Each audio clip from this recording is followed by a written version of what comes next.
Danes so ljudje zelo hvalili nepalsko kuhinjo. Zakaj?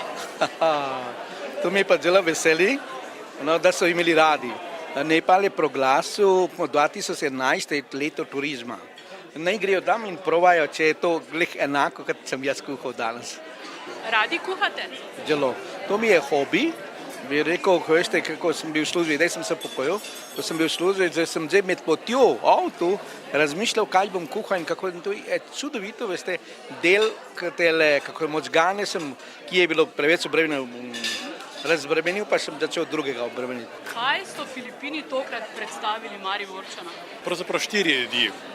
Eno so bili sladko-kisli riževi rezanci z rakci in s perutnino, drugo so bili sami rakci z razno zelenjavo, kislo-sladki, potem je bil piščanec z omako teriyaki in pa adobo. Še preden sem šel na Filipine, je ambasador, ki je bil tukaj, je pri meni doma skuhal adobo. To je ena glavnih jedi, vsa morska hrana, karkoli se spomnite. Za domačine so suhe ribe, tiste take mehne, ki sušijo in to v trgovini zelo, kaj ne reče, smrdi. Ampak ko to zjutraj pripravijo, popečejo, to je čudovita jed. Vsa morska hrana, oni imajo odojka, svinjina je zelo cenjena, odojke celega pripravijo, malo drugače je začinjen, prepariran že v začetku, tako da je lep rdeč rjav, in pa perutnina vseh vrst. Jaz izredno rada kuham, posebej me veseli, če lahko tajsko kuhinjo nekomu predstavim in zame je to samo veselje danes. Kaj je prednost tajske kuhinje? Meni osebno so všeč ti njihovi riževi rezanci, pa da niso jalčni, pa predvsem njihova ta sveža zelenjava, recimo limonska trava, bazilika limonska, potem koriander svež, poper imajo svež. Edino, kar je njihova hrana, je ponovadi zelo pekoča, ne? Tako da, če greš pa v restauracijo, je pa bolj prilagojeno, tudi manj pekoče. Na cesti pa bolj tako. Tokrat ste predstavili sladico, ki je avtohtona sejšelska, ne?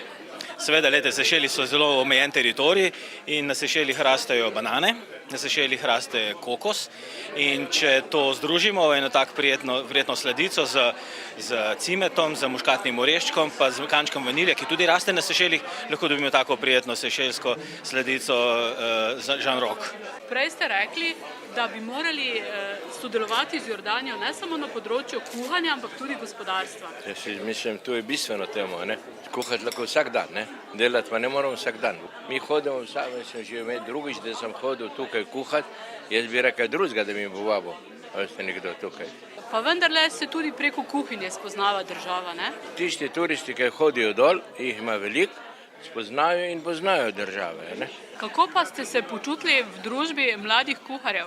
Krasno, ker so bili zelo prijetni, zelo z veseljem so pomagali, poslušali, vedoželjni, zelo lepo je bilo. Odlično, zelo so se zanimali, zelo so spremljali, kaj se dogaja, vprašali so tisto, kar niso vedeli, ne nekaj, kar na splošno, kar že vidijo, ampak tisto, kar niso vedeli, izredno dobro. To je enkratna priliko, da se učijo. Tudi zato je gospa ravnateljica tudi naredila to dogodek, da oni imajo tako možnost, da se učijo tudi tuje kuhnje, ne?